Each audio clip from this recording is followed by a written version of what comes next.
I'm like 95% sure this was the last song we tracked for the Summit record. For some reason, we ended up going back to Arizona, I think, to do this song.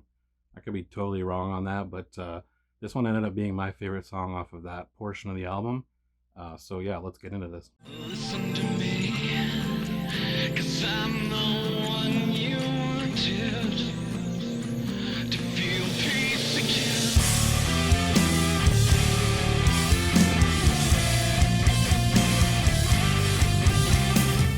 This is speaking to a specific person, the kind of person that you felt that you could trust, who was important and then was gone. This whole song is about losing faith in somebody that really mattered, and you lost them because of your own issues. It's depression in particular. It has some slight facetious tones to it, like, hey, remember me? I'm the one that you wanted to help, so maybe you should help, even though you didn't really want that help to begin with.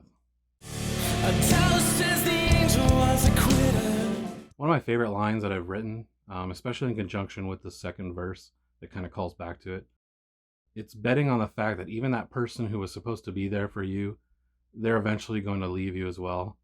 It's a bit of a self-fulfilling prophecy because it's kind of easy or common to chase people away when they're trying to help.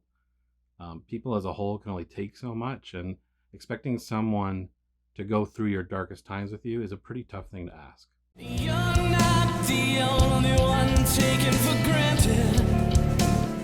So this line is, have you ever noticed that people really like to let you know that you're not the only one going through stuff? Like that's supposed to make things feel better somehow. It's a lot more common with things like mental illness and things like that. If your house is on fire, someone's not going to come to you and say, hey, the guy down the street's got 2 houses on fire, so you just have the one, so maybe you should just kind of get over it.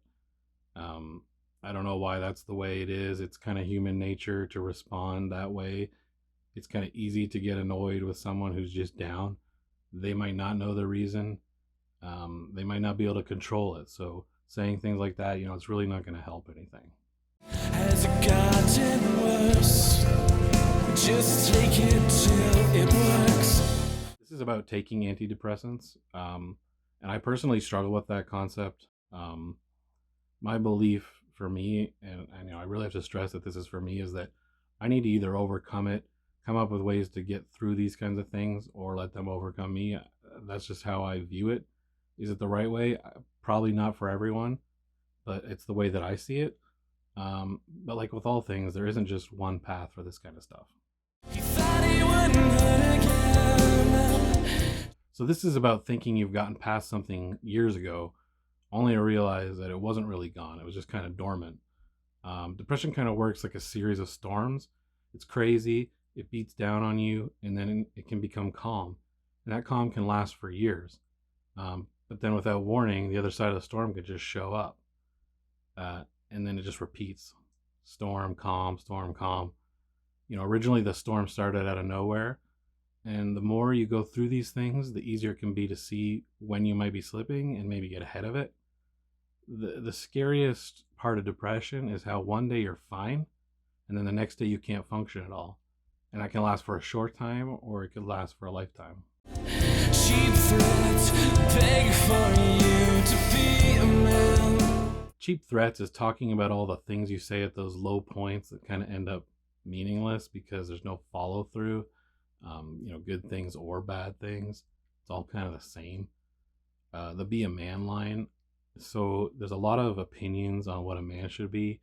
I'm not going to get too much into it, but when it comes down to it, men can hurt and struggle, and believing that that's some kind of weakness is really just sad. Imagine your best friend were to hurt themselves because you were all that they had in terms of friends, and they knew that they couldn't confide in you because you would just tell them to, I don't know, put on their big boy panties or whatever idiom people use these days to kind of tell someone to man up. It's not helping anything. So far away, I know it's wrong, but it was so good on paper. First you're up, then you're down, and you fight the urge to kill again. So depending on the type of person you are and how you think is going to play a part in how you deal with this kind of stuff. how you know everything you're thinking is wrong, but it feels right. I mean, maybe not right, but it feels normal. If you're the analytical type, it would look right on paper. Like if you were to write everything down, it would add up and look like your life is fine and everything is great, but you're still stuck in this negative headspace and you can't get out of it and you don't know why. And fighting the urge to kill again is just getting through the day without doing something awful. Better guess would be the devil's undercover. So this is mirroring the angel line. Again, something I personally really like to do in my writing. I like to balance the first and second verses. It's like poetry, so if they rhyme, every stanza kind of rhymes with the last one. Hopefully it'll work. It's indicating that the person was not what you thought they were. They were actually the opposite. And that may very well be because you pushed them to be that way. She said the red pills kept her together. Now her head is full of words, and she twists them till it hurts. So this is again referencing medications that keep this person thinking straight. This is actually taken from another person's account dealing with a similar situation. Not everything that I write is linear or even about the same person, but the subject matter is the same scope, and in the end it tells the story or gives the meaning that I want. The twisting of words is one of the biggest things you have to deal with, in my opinion. It's kind of amazing how the slightest touch of positivity is going to flip into something negative inside your head. One-sided insight. She hopes you found the cure, the total or the worth. So again, this is referencing, what goes on inside your head is one-sided, it's relentless, it's hate-filled.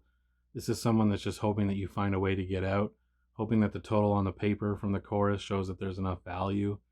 I've talked to a lot of people who are stuck in these loops. It's not uncommon, and you shouldn't feel ashamed by it.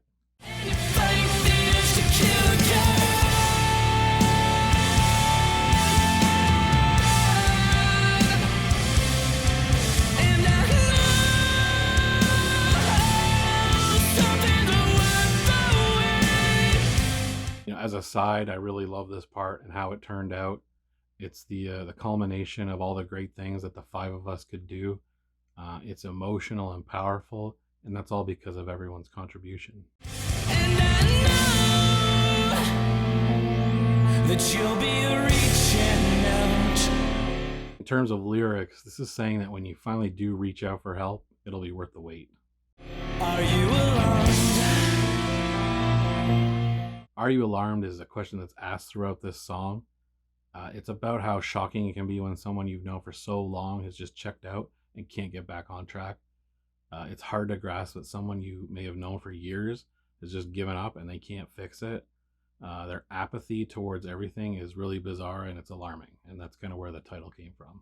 Are you alarmed? The biggest issue with any kind of mental illness is describing it to someone who can't understand it. And it's not about being sad. It's more about being, I guess, lost and falling deeper and not knowing how or why it happened. You can't just snap out of it. If you could, you would. This is the piece that resisted. This is the piece that you're missing. The piece that you resisted is the help you need, and the piece that you're missing is the piece that would accept that help in the first place. This is a major commitment. This is the last child you're facing.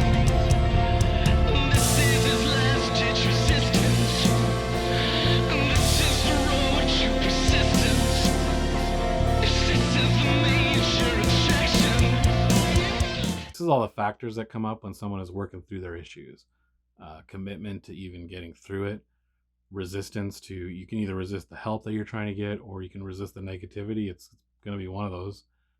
Persisting in spite of all the stuff that's going on. And then, are you surprised by all it takes to accomplish these things?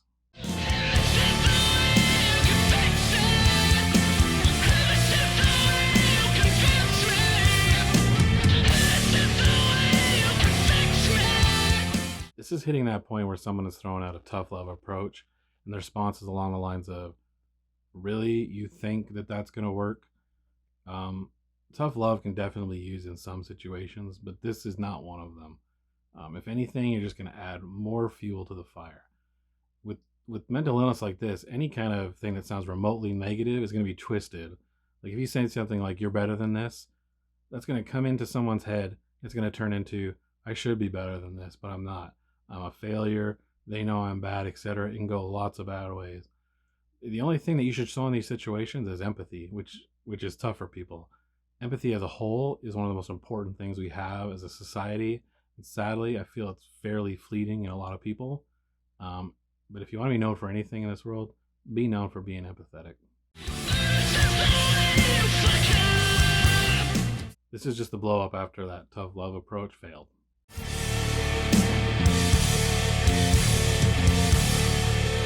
So that was my breakdown for Are You Alarmed? This one is one I'd love to remix or remaster. Unfortunately, I don't know where any of the tracks are. We are very new with all this kind of stuff when this happened, so we probably didn't do things the way we should have, but that doesn't mean we can't do it. We would just have to retrack it. Just a little bit more cost and more time. Might lose a little bit of its soul, but I know it would still be great. It would just be in another way. I actually think the acoustic version that we did of this ended up being pretty powerful, almost more powerful in a way. So if you like this kind of content though and you want to see more, like and subscribe. The next song has to deal with two hands and a face, and that's all I'm going to say about that. So until next time.